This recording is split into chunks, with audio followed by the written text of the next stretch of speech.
Hello, you wonderful people, and welcome to another episode of Untitled Reviews. This being a show where we talk about TV shows that are dramas. For today's episode, I'm going to talk about the latest episode of Walker Independence. A lot of really interesting things went down in this episode, so let's break it down. So, first and foremost, our interesting trio of Abby, Hoyt, and Callan are working together to expose the sheriff. The fact is, I'm curious why he took it in the first place, but when they were looking at the scene of the crime, they ended up finding out that he ended up stealing a whole bunch of journals from Liam, as well as his pocket watch. I don't know if you're planning on selling it. At least the books, maybe it's like whatever his reasoning for killing Liam is in there. Maybe it's something. Because whatever, like, Liam would say he was trying to get away from everything back home at Boston, but it's like, maybe there's something deeper going on there. Because we do find out that Tom's family, the Davidsons, he has family on the west and the east. I think they said, like, the family back east is related to, like, the steel business, and there's that whole thing about, like, Independence potentially being one of the places that the railroads are going to go through. So there's that. Then he's also got family in the rancher business on the west side of things. So obviously being a sheriff in many different ways, they were kind of talking about that last episode, that it helps in many different ways, with probably, like, he can probably prepare the town by making it so that making it a little more amendable and maybe swaying the town to be more in line with, like, the railroad. Maybe, like, there'll be less defiance if it comes from, like the people will be against it less if the sheriff is kind of pushing for it. Plus there's a whole cattle thing, which obviously ties into Lucia's family, like their cattle disappearing. So I guess just solidifying his family's hold, because he talks about it a little bit this episode, that because he was talking to Gus about it, that he's like, oh, because Augustus was like, oh, your dad must be proud of you. He's like, yeah, my dad's a hard man to please. I would legitimately, like, even though everything's stacked against Tom, there was some part of my brain like, well, the fact is, it's a little too obvious it's him. Like, you don't think they're going to try and do, like, a twist where it's like Tom didn't do it. It's like, no. They super lean into it, like, oh, like, for whatever reason, like I said, there was a part of me thinking, like, oh, it feels like it's too pointed at him, so maybe he wasn't the person. It was like, everything kind of pointed to him last episode, but still. There's like, no, this episode doubled down on, like, any doubts I had. It's like, oh, no, it's definitely him, so we'll have to wait and see, because we didn't get any closer to finding out why he did what he did. In fact, because of some decisions Hoyt made, I mean, he left a note trying to get to get Gus to know that I didn't even correlate that, because it's like, oh, Augustus and there's August, but he's like Augie, not Gus. I didn't even think about that till just now. Either way, Hoyt left a note trying to get Augustus to read it, hoping that, like, oh, he'll find out. But sadly, the probably should have picked a better spot, but he was in a hurry, and the sheriff ended up finding the note first and foremost. And I love how he was able to sway everything to make himself seem like the hero in this situation. Once again, a nice parallel to present day, last season on Walker, where the Davidsons came in and are trying to paint the Walkers as, like, the bad guys, when in actuality, once again, very much in the same vein, the Davidsons ended up being the bad guys in the long run. Well, at least one ended up being responsible for the whole Marv situation, and that being Gail and everything, and once again her son-in-law, but he's like her son-in-law, he's not actual her son, so it's like she's kind of really like the quote-unquote evil Davidson, but even that was an accident. It was just a whole thing, right? So I'm not going to pin that like, oh, like she's the worst most evil human being. I mean, granted, she kept this secret for a long time and pinned it on Cordell and everything. So it's like, yeah, you're not the greatest person, but I wouldn't call you the most evil person. You accidentally murdered someone. In Tom's case, he straight up did it on purpose. Once again, we don't know the extenuating circumstances. It's not like it matters. But I mean, well, it matters because for Abby, she needs to understand why it happened in the first place. So there's that element to it. But like I said, just switching the narrative around to make himself look like the good guy in this situation, I thought was just interesting. He brought Liam's body to town. It's like, cool, that bank robber, pretty good chance that the bank robber and Liam's killer are the same person. boom. Now he seems like, oh, I'm out here getting justice. And it's like, cool, that blew up in their faces, stupid. And also the fact is that it's like, here you are, my husband's killer, bringing his body into town like you're doing him justice when you're the person that put him down. Abby had a rough go of it this episode. Holy crap. It's like, first and foremost, she had to pretend to have dinner with the guy who murdered her husband. Two, she also found out that he moved into the house that they were supposed to move in together, because it's a house, I guess it's just a tradition that the sheriff moves into this particular like cabin or whatever. So it's like, cool, knowing that he's staying in a place that should have been yours. So it's like, man, he stole your husband's job, he stole your house, and now he's bringing your husband's body back home, like, you know, and making himself look like the hero of it, you know, because once again, it's like her word against, like, no, even if she's like, oh, this is who I am, I'm really his wife, she's already lied about who she is. She's like, oh, I'm like Abby Walker. And even then, it's like, if she's not careful, Tom will kill her before she's able to like prove anything, you know, because she's just gonna, I think eventually it is going to come down to that, but no one's going to believe her because she's spent so much time lying and pretending to be someone else. So I think that's just going to doom her in everyone's eyes. Plus, the new sheriff is seen as the good guy in the situation. So, but they try, at least, Callie tries to point Gus towards the sheriff, because it's like, right, the guy just came to town 2 days ago. There's potentially a killer on the loose who killed the last sheriff. So kind of nudging him along, like, oh, you might want to back him up, you know, that way Tom won't be like, if Tom does anything nefarious, Gus will be there to kind of keep an eye on. But the problem is Tom saw Gus nearby, and because he was meeting up with the guys that stole from Lucia's family the cattle, and they're kind of like, who cares if they're branded? It's like, one got away, who cares? Fact is, where's the rest of our money? And Tom, boy, went full, you know, playing the role of the hero, and just like made short work of the entire squad. You know, he's really good at what he does, and made sure to leave that last guy Griffin alive, because needed at least one fall guy alive. So it's like, cool. I'm curious, would he have actually let Griffin go? Maybe he would have set the stage. He's like, keep quiet about the cattle thing, and I'll eventually let you go. So maybe the plan was initially going to be like hey, you take the fall for now, and then I'm going to let you go. Like, you're just going to mysteriously escape. Probably not. He probably said that long enough to keep Griffin's mouth shut, but then like at the last second kill him, or maybe even faked his death. I don't know. It's hard to say whether, because there's no way Tom would have actually let him walk away, because it's like, yeah, you're too much of a loose end. So there's no way he would have actually done that. But it's hard to, who knows? I mean, we're living in a what if situation, but I mean, that's not the way things played out, sadly.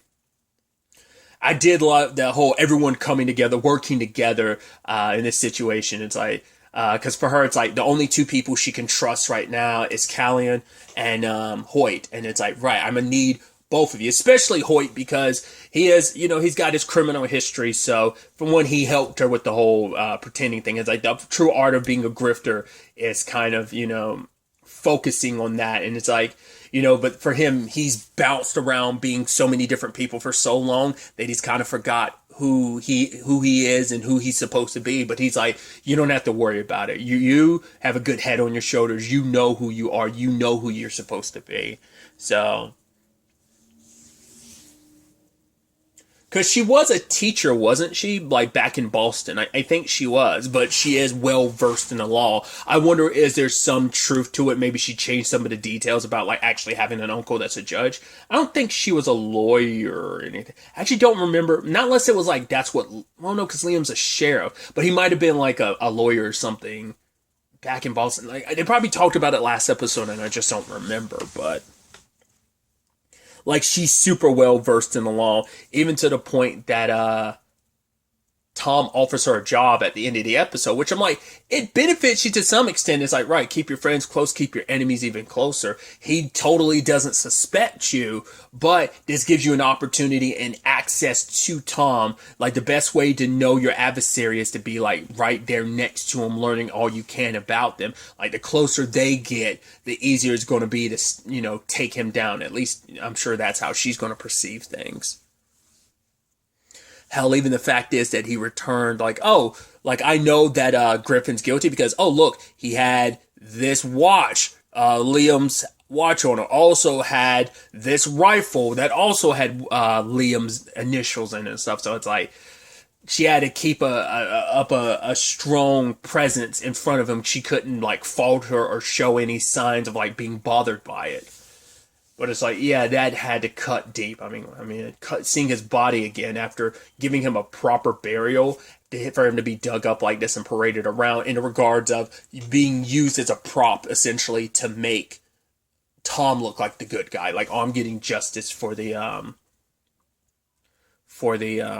former, what was supposed to be the new sheriff. And because of everything does ultimately fall on Griffin. Like I said, going back to it a little bit and kind of connecting the dots, I do enjoy the whole Hoyt and Callan thing of them getting into a fight. Hoyt getting arrested trying to talk to Griffin. Sadly, couldn't get anything out of him before they escaped. But the problem is Gus felt like, nah, something's not right. He saw, I think, the horse in the back of the sheriff's station, like it was waiting. And the moment Gus takes off and he gets shot, I was like, was that the sheriff who did it, or was it going to be Gus? Because Callian wanted to talk to Gus. He's like, right.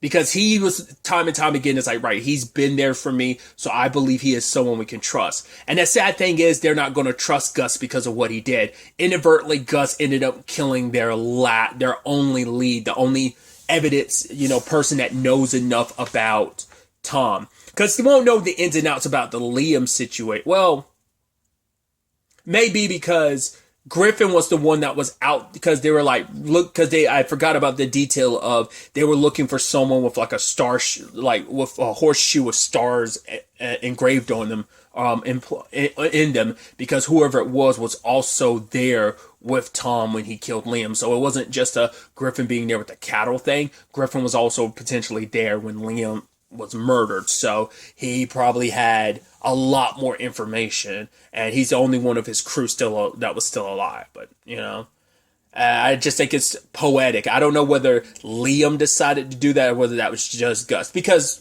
Gus had that whole conversation with Hoyt at the beginning, earlier in the episode, saying like, hey, I don't need a star to be sheriff. I mean, to be a deputy, to do my job. And for him, it's like, oh, this is a bad guy. This is a guy that tried to murder my current boss, and as well as straight up murdered the previous, so he was just doing the right thing, but they think like he's too close to this. He believes in the sheriff too much. There's no way they're going to be able to sway him, especially with no evidence or proof. So he is just going to be kind of another, person in a way until they can get enough evidence, because Gus could be an ally in this situation, but for right now, I think he is just another, barrier in their way. So things ultimately didn't end up working out, but there's always, sadly, tomorrow. So she's staying with Kate, and the fact is she having to hold back her tears, like as she's laying in bed. It's like, right, all she could do was focus on getting her, it has been one thing after another. Once again, things were already bad enough. It's just one blow after one blow after one blow of just disappointment after disappointment after heartbreakingness. And now it's just too much that was like finally coming out. She couldn't sleep. It's just, at the very least, she kept herself focused on the goal of getting Tom, but it's like every attempt to go after him kind of failed this episode. And once again, he's painted as a hero, so it cuts just that much deeper. Of course, she's going to be like barely choking back her tears, while laying in bed. So, some other interesting elements to the episode are, the lady whose dress that Hoyt stole to give to Lucia, she ended up slapping her and was like, oh, you're going to give me my dress back, or I'm going to get the sheriff involved. Because now Lucia knows that he gave her the dress, but she probably thought like he paid for it. Then there's also a correction on my part. Last episode, I couldn't remember. I was like, oh, did Gus give her the flowers, or was it Hoyt? It's like, no, it was Hoyt who gave her the flowers. I've rewatched it last episode. And I just forgot to include that. I'd already put the review up by then, but I meant to leave a comment correcting myself in that regard, but I'll just correct myself here. But it was like, yeah, it was definitely Hoyt, and it was like the money he got from the robbery. There's still that look Lucia gave when she saw Hoyt talking to Abby. And I took it as like, I hope that isn't like a whole jealousy thing, but she does say this line whether she's like, I don't know kind of what they are. He does love her, but there probably have been other women, and I hope she doesn't look at it as like a whole potentially like him and Abby thing. I don't think it is. I hope she doesn't look at that, but it might be more so on the front of knowing what he's done is like, right, he robbed that bank, he stole that dress. It's like, she's already got to keep this secret from her family, but now it's also like, right, that's probably why she's keeping, because I was thinking like, I wonder, is it because he's a white guy? Like, would that be an issue? Maybe, maybe not, but it's mainly because he's a criminal. Like her father's never going to see him as anything good enough for her. So, and he's making kind of matters worse, handling things the way he did. She even burned the money because like for her, it's like, no, like I know what you did and I get where you're coming from, but the fact is that's not how you help us. Like he said, he's so lost who he is and, who he wants to be that I think he is trying his best in the way he knows how. Like this world and this way of living is kind of all he's probably known for a while. And maybe he lost himself somewhere along the way, well before all the grifting. It might be just a thing of it's what he needed to do to survive, and that probably hoping at the end of the day he could eventually become himself again. But it's like, no, you spend so many time putting on all these different masks of all these people you're playing. That's like, yeah, you don't know who you are anymore. Which one was my original face? How much is really me, and how much is just byproducts of all the roles I've played so far? We're also finding out a little bit more about Kate.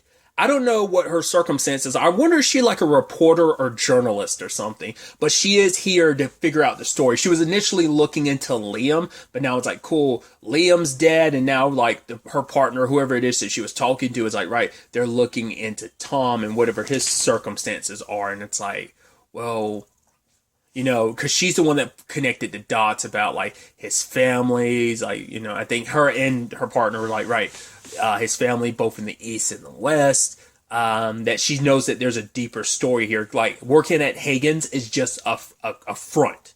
So it's like, okay. So that's why I feel like she's definitely got to be like a reporter or something. And she does get money from her pal. And she's like, yeah, I got to bribe off people. But it was like, no, in fact, she uses that extra money she got to pay the dancers at Hagen's because the boss man himself won't pay them. Either he's just too cheap or he's like, oh, I'm going to pay them tomorrow and stuff like that. And Kate's basically like, well, we could go on strike basically. So she is just kind of naturally, I don't think it's just like she got caught up in the role. I think for her, it's like no, these women, they're in a very tough spot. So I'm going to do what I can to help out. It's like, hey, your kid, take this money, actually get him like an actual toy or something like that. It just shows you how kind she could be. She could ultimately end up being Abby's greatest resource. Part of me wonders, is that why she got close to Abby? Because it's like, oh, I find you, because she, I think naturally just cares and wants to help out people. But I think there's also like a whole element of, oh, you're a mysterious person, let me try to find out more about you. Maybe you might be able to dish some, well, she probably won't think too much of it because like you're not a local, you're new to town, so. And Abby probably won't think much of like, like, oh, Kate's just a friend and an ally, but probably won't know that she's actually digging deep into like Tom as well. So those are going to be allies where they are going to have to get on the same page at some point in time and find out like, oh, you're going after Tom, I'm going after Tom too. But since they're staying together, they're both going to have to be careful because they're both keeping up appearances of pretending to be someone they're not. They're both kind of doing a little bit of their grifter act. So I am curious about the whole Kai situation too, because Lucia immediately goes like, oh, you were there for someone else. You did not see me perform. You were there for one of the dancers, the wild one. It's like, does she know? And he's like, yeah, not until I tell. He wants to be the one to tell Kate how he feels. But it is a thing, once again, of like, well, she's not who you think she is. And that might complicate things. And I don't know.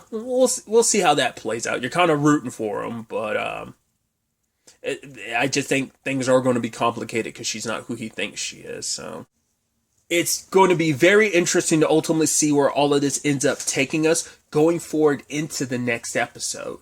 But really, that's all I'm going to talk about. Till the next time we meet, be happy, be safe, live life to the fullest, and enjoy it. good day, and goodbye.